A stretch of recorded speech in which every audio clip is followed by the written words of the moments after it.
Antisipasi banjir, Anies yang salah kaprah. Manusia pada umumnya, jika berbicara mengenai antisipasi dan dikaitkan dengan banjir, maka artinya mereka akan melakukan antisipasi agar banjir tidak terjadi. Untuk itu akan direncanakan dan dilaksanakan langkah-langkah konkret. Bagaimana cara mengalihkan limpahan air yang berpotensi menjadi banjir? Bagaimana usaha menahan air yang banyak itu agar tidak sekaligus masuk ke satu area? Atau bagaimana menyiapkan pembuangan airnya yang lancar jaya sehingga banjir akhirnya sama sekali tidak terjadi? Atau paling suwek mereka mengantisipasi agar banjir tidak mengakibatkan dampak negatif yang terlalu besar dengan terlebih dahulu mengungsi ke tempat yang tidak terdampak banjir atau lebih dulu menyelamatkan harta, benda, dan nyawa dari potensi hilang atau rusak karena banjir. Mungkin bisa juga sekalian mempersiapkan usaha sampingan karena usaha utamanya menjadi tidak bisa dijalankan. Namun, Anies mungkin manusia yang tidak umum cara berpikirnya. Dia mengantisipasi tidak untuk dua hal itu. Dia malah membiarkan banjir datang dan merusak. Baru dia melakukan pengeringan. Dia bilang itulah bentuk antisipasi terhadap banjir, yaitu agar banjir cepat kering. Baginya, bencana banjir yang dibiarkan masuk ke Jakarta cukup diantisipasi dengan petugas-petugas yang siap dengan pompa-pompa untuk mengeringkan air yang tergenang. Tentunya setelah sebelumnya banjir itu menghantam dan merusak harga diri warga. Dia sengaja menunggu banjir datang, lalu ayo rame-rame keroyokan habisin tuh air. Gimana caranya? Terserah, yang penting cepat habis. Dan lucunya, dengan kesan bangga dia bilang banjir cepat surut karena cepat dipompa atau disedot dengan mobil-mobil tangki air dan kemudian dibuang ke laut. Padahal katanya dulu itu melanggar kodrat air, dasar koplak. Lalu buzzernya rame-rame bikin berita, artikel dan postingan dengan judul yang hampir sama, Anies dengan izin Tuhan banjir Jakarta surut 100% dalam satu hari. Entahlah, mungkin bagi mereka satu hari lebih dari 48 jam. Terus di kolom komentar, saat orang lain belum beri komentar, dia sudah testimoni duluan. Bilang Anies hebat, cerdas, dan diberkahi Tuhan. Sama koplaknya. Apa hebatnya antisipasi setelah membiarkan banjir datang? Itu namanya bukan antisipasi banjir, tapi antisipasi pengeringan. Yang diperlukan oleh kita adalah antisipasi supaya banjir tidak pernah terjadi. Bukan membiarkan banjir merusak suasana, baru kemudian mikirin bagaimana ngeringinnya. Kalau sudah terjadi banjir ya percuma berbangga hati.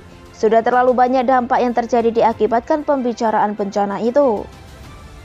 Semoga Anies tidak pura-pura lupa. Pengusaha retail seperti mal dan pusat perbelanjaan merugi ratusan juta per harinya. Itu dikarenakan toko yang tidak bisa beroperasi sama sekali dan barang atau properti yang rusak karena terendam air. Sekarang coba kalikan berapa banyak mal dan pusat perbelanjaan yang ada di Jakarta. Semoga Anies tidak pura-pura tuli bahwa setiap kendaraan truk yang terendam karena banjir kemarin, pemiliknya merugi 30-50 juta per unitnya untuk biaya perbaikan. Berapa banyak truk yang mengalami hal yang sama? Ini belum kita hitung mobil-mobil kecil dan motor juga mengalami hal yang tidak jauh berbeda. Semoga Anies tidak pura-pura buta bagaimana masyarakat kecil yang mata pencariannya bergantung pada kerjaan harian di Jakarta menjadi tidak bisa mencari nafkah. Belum dihitung orang luar Jakarta yang seharusnya melintasi Jakarta untuk mencari sesuap nasi, tetapi tidak jadi berangkat karena banjir. Anggaplah mereka yang terdampak sekitar 1 juta, dikalikan dengan 200.000 per harinya, coba hitung uang semua itu.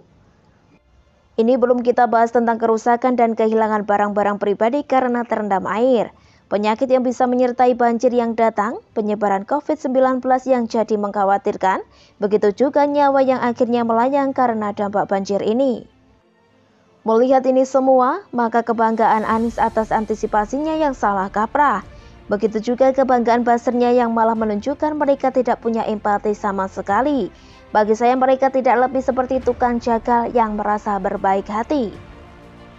Kata tukang jagal, masih baik cuma sebagian yang saya jagal. Untung saja saya sedang berbaik hati sehingga tidak semua menjadi binasa di tangan saya pada hari ini. Dia anggap satu kebaikan saat dia tidak melakukan kejahatannya dengan maksimal.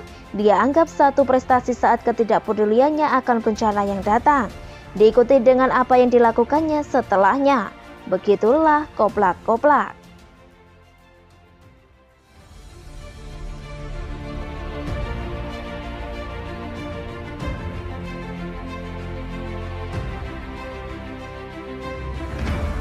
Terungkap hubungan Anies, Lipo, dan banjir di Jakarta. Selain kesoliman Gubernur Saiman, masalah banjir di Jakarta tak luput dengan dosa masa lalu para pengembang yang mengabaikan alam. Seperti banjir di Kalimantan Selatan yang diakibatkan banyaknya pembukaan sawit dan tambang batu bara. Banjir di Jakarta hari ini juga ditengarai akibat ulah pemilik properti.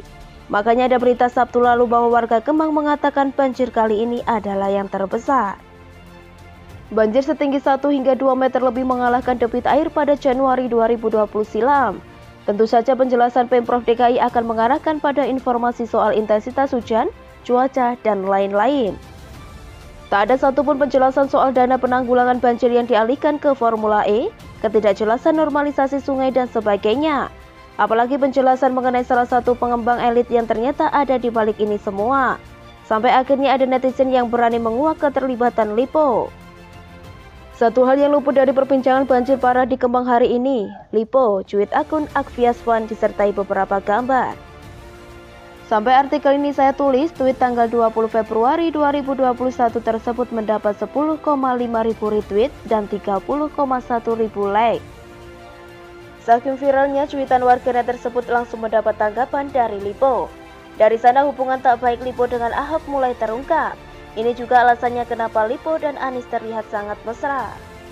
Seperti diberitakan Kompas.com, Vice President Corporate Communication PT Lipo Karawaci Tbk Danang Kemayu Jati membantah tudingan warganet bahwa Lipo merupakan penyebab banjir di Kemang.